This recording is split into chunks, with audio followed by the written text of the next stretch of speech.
Assalamualaikum warahmatullahi wabarakatuh. Alhamdulillah wassalatu wassalamu ala Rasulillah wa ala alihi wa sahbihi wa mawalah.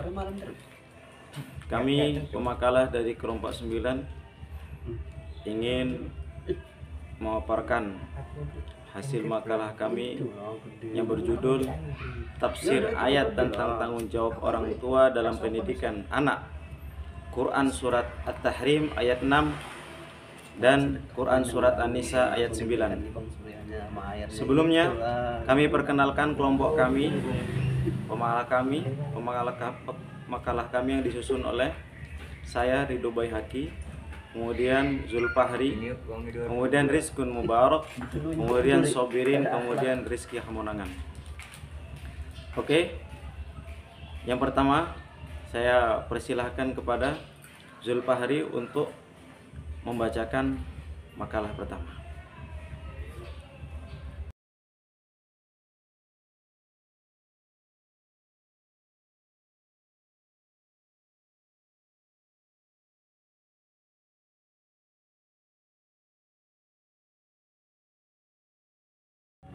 Bab 2, pembahasan tafsir surah At-Tahrim ayat 6. Orang tua memiliki tanggung jawab terhadap anak mereka, dan seorang anak berhak mendapat tanggung jawab tersebut.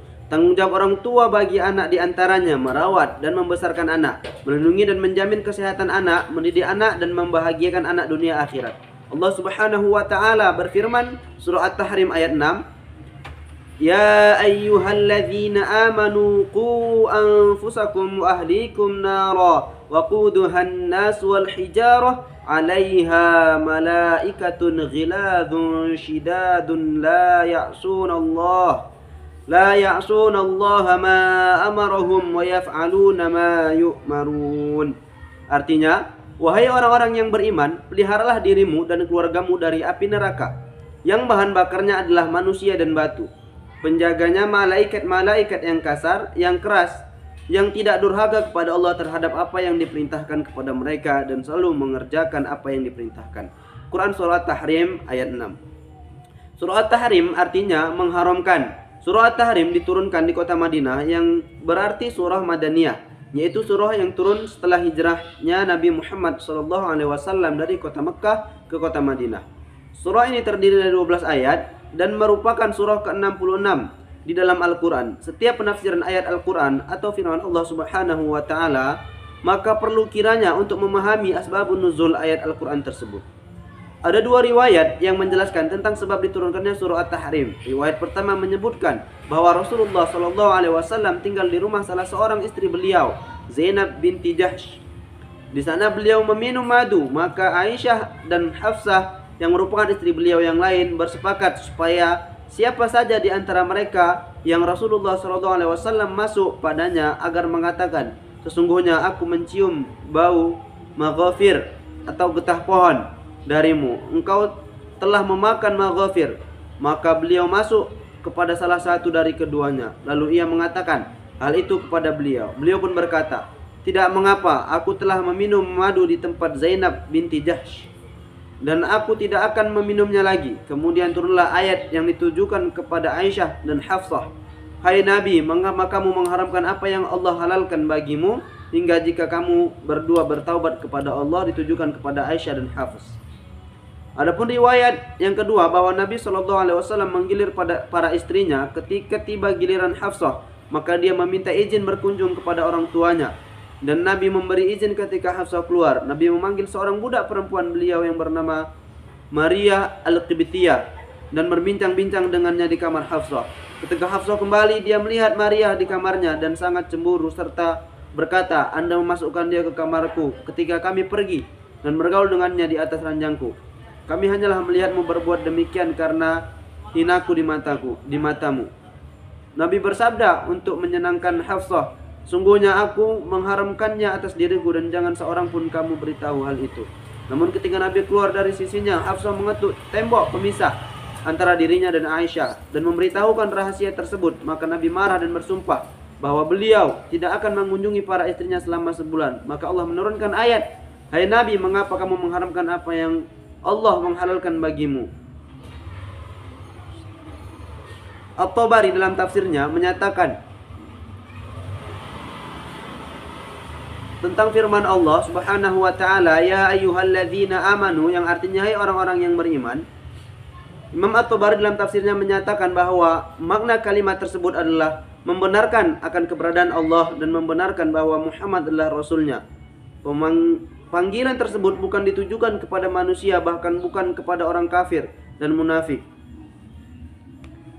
Beliau menyebutkan wahai orang-orang yang beriman, maknanya adalah wahai orang-orang yang membenarkan Allah dan Rasulnya. Dalam kata lain bahwa seruan tersebut memiliki tujuan khusus atau objek khusus bagi mereka yang beriman atau mereka yang bersaksi bahwa tidak ada Tuhan selain Allah Subhanahu wa taala dan Nabi Muhammad sallallahu alaihi wasallam utusannya. Iman yang dimaksud ialah mereka yang beriman kepada Allah Subhanahu wa taala, malaikat-malaikatnya, kitab-kitabnya, rasul-rasulnya, hari akhir dan ketentuan baik buruknya. Kesaksian yang dimaksud ialah mereka yang mengucapkan dengan lisan mengimani dengan hati dan melakukan dengan perbuatan. Dan adapun menurut Ibnu Mas'ud radhiyallahu an di atas, dalam nasihatnya ketika menyikapi ayat-ayat seruan keimanan, maka harus dengan kondisi siap untuk menerima kebaikan atau keburukan yang difirmankan oleh Allah Subhanahu wa taala kepadanya. Qu anfusakum wa ahlikum naro, artinya peliharalah dirimu dan keluargamu dari api neraka. Ibnu Katsir menyebutkan dalam tafsirnya, Ali radhiyallahu anhu berkata, didiklah keluargamu dengan adab, ajarkanlah mereka ilmu. Ibnu Abbas berkata, beramallah dengan ketaatan kepada Allah, takutlah bermaksiat kepada Allah, dan perintahkan keluargamu untuk berzikir. Niscaya Allah menyelamatkan kalian dari azab api neraka. Mujahid berkata, bertakwalah kepada Allah dan berwasiatlah untuk keluargamu dengan ketakwaan kepada Allah. Qatadah berkata, yaitu memerintahkan mereka atau keluarga untuk taat kepada Allah dan melarang mereka dari bermaksiat kepada Allah, menegakkan perintah Allah atas mereka, memerintahkan mereka dengannya dan menolong mereka untuk melaksanakannya apabila engkau melihat maksiat terhadap Allah. Laranglah mereka dan cegahlah.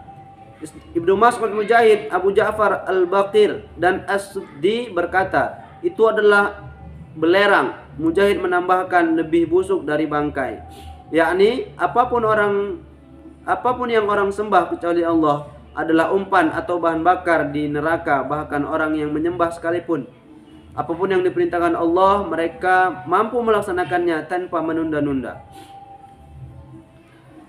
Sedangkan kajian dalam tafsir Iklil karya Kiai Haji Misbah bin Zainul Mustafa menjelaskan bahwa yang dimaksud menjaga keluarga dari api neraka dengan memerintahkan kepada keluarganya untuk melaksanakan tuntunan-tuntunan Allah dan menjauhi larangannya. Dalam tafsir At-Tabari yang dimaksud, jagalah dirimu, adalah setiap orang hendaknya saling mengajarkan satu sama lain dan katakan kepada keluargamu. Quran Surah An-Nisa ayat 9. Bismillahirrahmanirrahim. Wal yakhsha allazina law taraku min khalfihi zurriyatihi qafu alaihim falyattaqullah wal yaqulu qaula syadida. Dan artinya, dan hendaklah takut kepada Allah orang-orang yang sekitarnya mereka meninggalkan keturunan yang lemah dan memiliki mereka yang khawatir terhadap kesejahteraannya. Oleh sebab itu, hendaklah mereka bertakwa kepada Allah dan hendaklah mereka berbicara dengan tutur kata yang benar. Di dalam tafsir Al-Misbah karangan Muhammad Quraisy Shihab menjelaskan tentang Quran Surah An-Nisa ayat 9. Dan hendaklah takut kepada Allah orang-orang yang seandainya meninggalkan di belakang mereka anak-anak yang lemah yang mengkhawatirkan terhadap kesejahteraan mereka. Oleh sebab itu, hendaklah mereka bertakwa kepada Allah dan hendaklah mereka mengucapkan perkataan yang benar.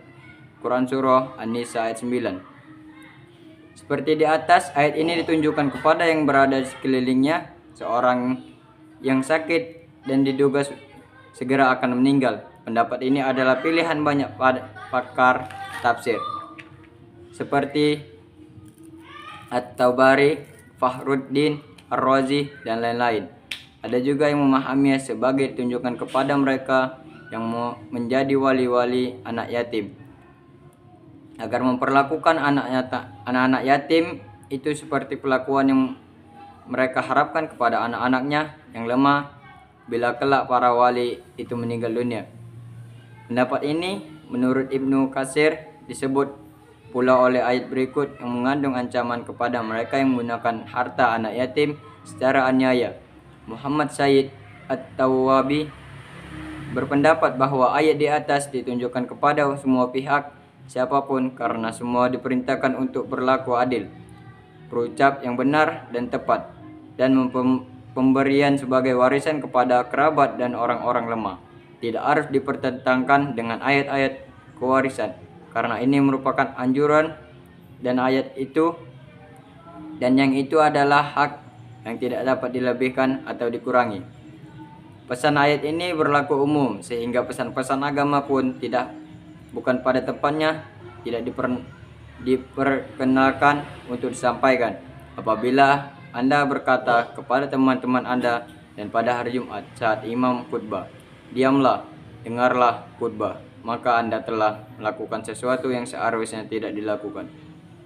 Hadis riwayat ke-6, pengarang kitab Standar Hadis. Dari kata yang mengandung makna meruntuhkan sesuatu kemudian memperbaiki, diperoleh pula petunjuk bahwa ucapan yang meruntuhkan jika disampaikan harus pula dalam saat yang memperbaikinya, dalam arti kritik yang disampaikan hendaknya merupakan kritik yang membangun.